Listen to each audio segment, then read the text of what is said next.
أخصم أبان الرابعين على في جنات الاتقار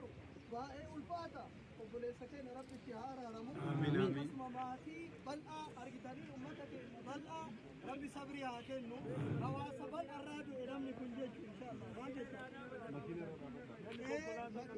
كلاتة نوفيدا جنة جرا كلاتة تقولي كوركو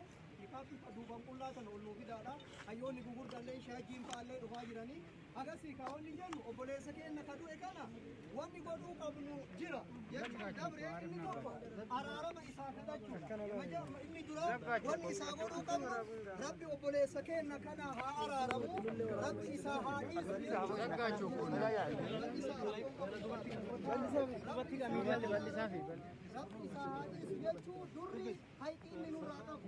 akka walii galaatitti hayxiin inni nurraa qabu isa geegessuudha bakkaan gahuudha waan inni nurraa eegu isaaf godhuudha inni duraa jechuudha lammeessan inni dabre seenaa isaa dagachuu dhabuudha qabsoo isaa dagachuu dhabuudha toltuu gaarii inni dalagu san nama rakkataa nama argitanii afaan hin qabne nama mootu argitanii namarraa bakka bu'eetinii waa dalagu abukaatoo khayri abukaatoo gaariitti nama yaama kana nama zollomanni mootu gargaarsisu akkasii bakka buufachuudha argitanii kanarra dalagu itti aanee mootu maatii inni dhiisee deeme haadha warraa inni dhiisee deeme ilma bareedduu takkatti inni dhiisee deeme osoo rakkatin osoo abbummaan abbaan kiyya na bira akkota jettee hin cinqamin barattee sadarkaa wayii irra gahuun dirqama mara kennati jechuu ka biyya keessallee jiru ka biyya alaa keessa jirullee jechuu kanaaf kana beeknee namni martuu waan gaarii dalaguun barbaachisa hullum ሰው ጥሩ ነገር መስራት ያስፈልጋል ati gaarii dalaynaani namni kun osoo nama badaa ta'e hawaasni bal'aan kun akkanatti dachii kana fudhatu namni kun gaarummaa isa argisiisa tolummaa isa argisiisa nama haqaa ta'uu isa argisiisa nama dhugaa ta'uu isa argisiisa nama dhugaaf dhaabbate ta'uu isa argisiisa inni har'a bakka dhugaa dhaqe har'a ka waan dalage mararraa gaafatama namni nama ta'e immoo yakkan dhabu obboleessa keenya rabbi nu haa araara amiin rabbi warra jannataa rabbi haa taa'e isaa fi fakkaataa isaa ka kara akhiraa deeme rabbi haa araara ka rakkate rakkoo keessaa nu haa baasu ka cinqame cinqaa keessaa nu haa baasu mara keennaa rakkoo jalaa rabbi nu haa baraaru bu'aa akka malee tana mar jalaa rabbi nu haa baraaru biyya keenya biyya nagaa rabbi haa taa'e hawaasa keenya bal'aa akka maleetti du'u irraa rabbi nu haa baraaru mara keennaa nu haa tiisu amma gaa wanni jennu argitanii shabaabni qeerroon abbootiin as jirtan marti wanni goonu isa gargaarudha martu akka argitanii amantaan kamoo argitanii khayrii toltuu dalaguu irratti islaama osoo hin jenne kiristaana osoo hin jenne waaqeffataa osoo hin jenne amantoonni birallee yoo ka jiraatan taate wal gargaarsa irratti wan martuu tokkoma wal gargaarsa irratti rakkataa gargaara nama maatii biraa du'e gargaara jechuutti tokkoma waan ta'eef akkasuma wanni tokko nu godhullee hedduutu jira waan ta'eef biyyummaan waliigalli argitanii biyyummaa tokko nu godha akka sabaatitti sabummaan tokko nu godha akka amantaatitti immoo namni amantaa walitti dhufu tokko isa godha kanaaf kana beeynee bifa saniin waan argitanii inshaallah waan haala saniin fayyadamuu nurraa eegamu namani asaabidu maaliif namoonni birallee hayyoonni gugurdaan ani jalqabumaa fi malee hayyoonni dhufaa jira waan ta'eef dhaamsanuu dabarsanii inshaallah gamanuma xiqqoo oluma siise hashin xiqqoo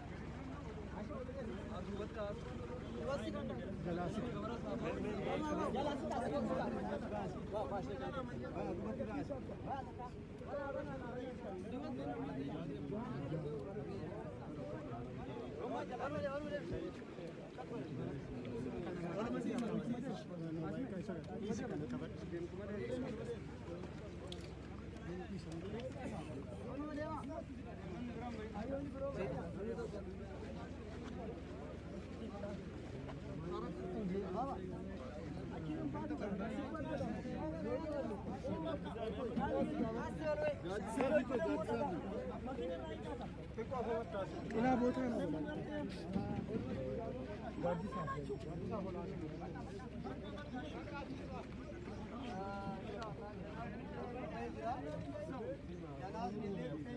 namni bal'aa qabna waan ta'eef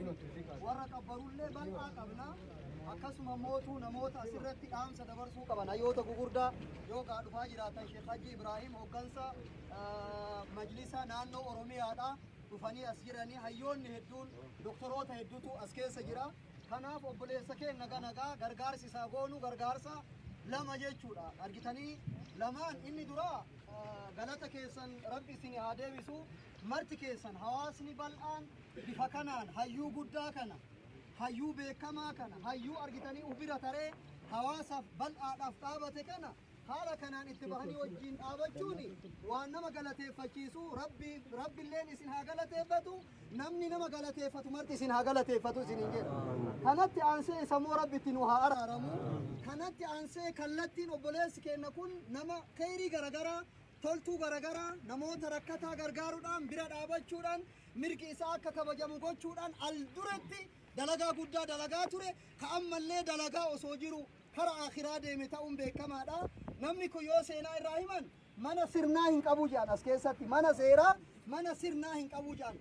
sabboona haga naga'u ta'uu isaa wajjin nama haqaaf dhaabate nama akkanaa ta'uu wajjin waa tokko hin qabu jedhani hawaasa bal'aa kana qabaachuu wajjin immoo daa'imni isaa sun haati warraa isaa sun har'a mana kiratti deebi'u jechuutu salphina kennaaf salphina keessan kanaaf inshaallah mana itti binna mootin binnu jettan kanaafuu hin binnaa afaanii qofa osoo hin ta'in ka amma daarikti waa harkaa qabdanillee waan harkaa qabdan darbachuu qabdan waan harkaa qabdan kennachuu qabdan haala saniin obboleessa keenya kana geegessina amma qaxaroon goonu akkaawuntilleen bahuu barbaachisa akkaawuntiin bahee namni biyya keessa jirullee ka ala jirullee gargaaruu qaba yatiima inni dhiisee biraa deeme kana hin gargaarra marti keessanuu bakka jirtuun akka namni bal'isee rabbi isaa kennellee bal'oo rabbi isaa kennerraa maal jettan warri salaata janaazaa irratti hin salaatin immoo nurra salaannee dhufne waan ta'eef obboleeyyan keenya warri irratti hin salaatin carraa irratti salaatu haqni inni qabu kana waan ta'eef warri irratti hin salaatin gamas nu deemtanii kuwwan immootu inshaallah waan harkaa qabdaniin asumarratti as nu darbattanii ka guddaa qabullee ka xiqqaa qabullee ka niyyatullee ni galmaa'ee har'a yoo harkaan qabaatin illee haalli argitee ittiin galmaa'ee argamu hin jira waan ta'eef tartiiba sanaa fayyadamnu ja'a karaa ustaaz guutamaa isin dabarsa waraqaa wayillee qopheessaa nama ammallee kallattiin hin danda'amin haala saniin haa kenninu warri harkaa qabnu haa darbannu warri harkaa qabnu asumarratti tokko tokkoon as nu darbanna wayita akkana jennu ka hayyuun kuni hayyuu biyyaati jennee jirra obboleeyyan keenya warri ala jirullee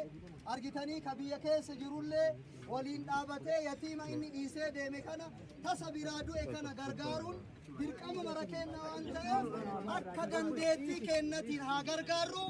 wajjin haa dhaabannu baarakallahu fiikum isin jedha kanaaf waan harkaa marxoo yookaan amaamaa wayii godha marxoo godha amoo gaman aynuu fida jazakumullahu khayran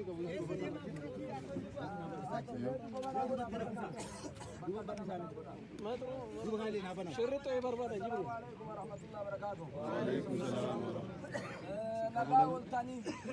أكتر سري متى بنا بابا توري فقو جبتني لين بنا تاينا برسيسا وجدا kana banaa goona asumaan fidanii waan darbatan هذا وانا جلنا سينا أما بردا تاينا برسيسا hojjataa ta'innaa hojjachiisan bulchaa ta'innaa bulfaman islaama ta'innaa kiristaanni waaqeffatan oromoo ta'innaa sabni biroo warra kaayoon bakka tanaa asitti walitti nu qabde namni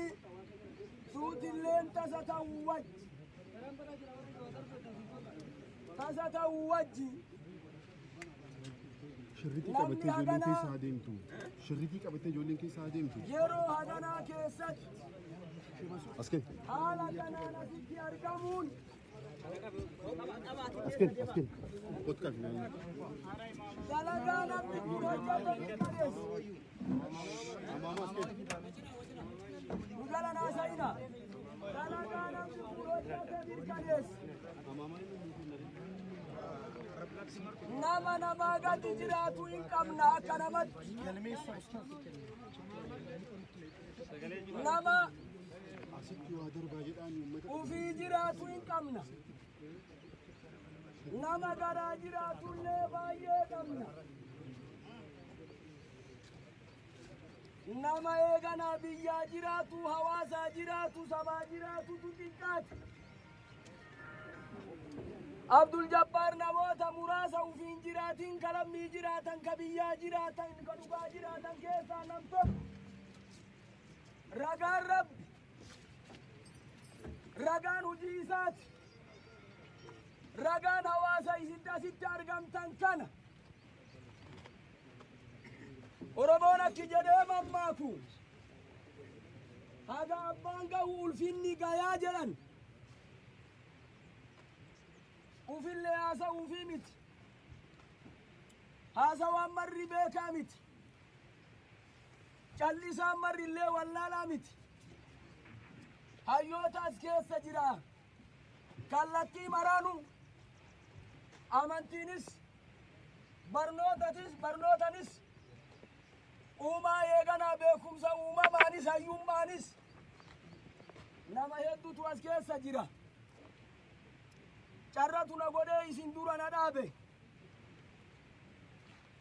garaan na booya ijji na imimmaani nu mara. Obboleessa keenya Abdul Jabbaariin annama reeffa isaa dhiqerraa tokko jarana mammaakatti hawaasni keenya akki jedhee mammaake. Dhukkubni yookaan dhibdeen qaama saalatti hin dhufe saala fixatee jedhan. Falli maaliree? Biinxanii opereeshina godhanii wallaanan. Abdul Jabbaar jiraa isaa nama baay'ee arge. Du'a isaa namni tokko agarre amma awwaaluuf deemaa jirra. Akka jarraa ta'ee nama du'a isaa arge keessaa tokko ana.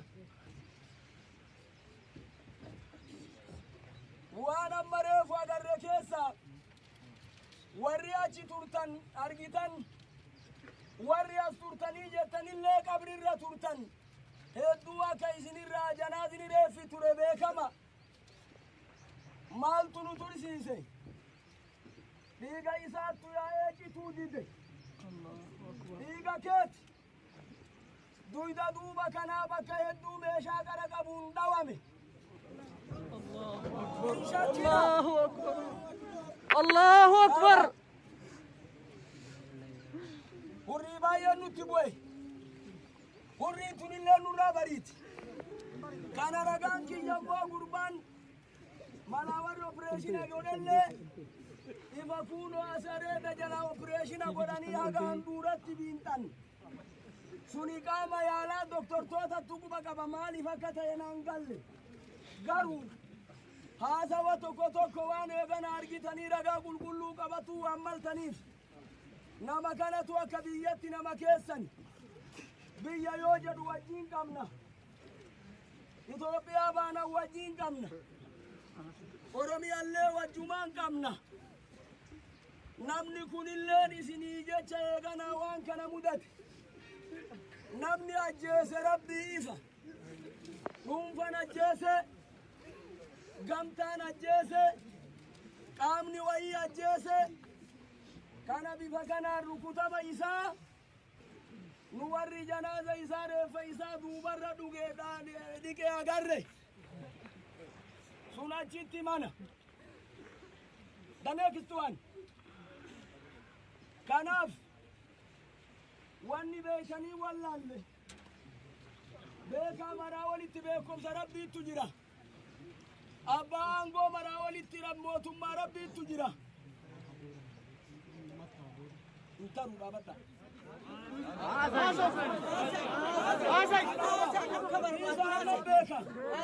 Wanta ji'a keettoogan wanna beekaa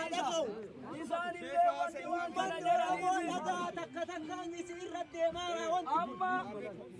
na dhagasa waan haasa qabnu gaafa eeganaa lafichoo nama baay'ee qabna. Yeroo dhagayaa yeroo bal'inaa nama baay'ee qabna. Nama yeroo rakkinna dhabne baay'ee qabna. Abbootii qabeenyallee baay'ee qabna. wanni sadaqaan obboleessa keenna asitti guuraniif homaan jirtu yoo ka itti yaadamu taate loomiin 50 nam tokko ba'a nama 50 faaya akka jaansan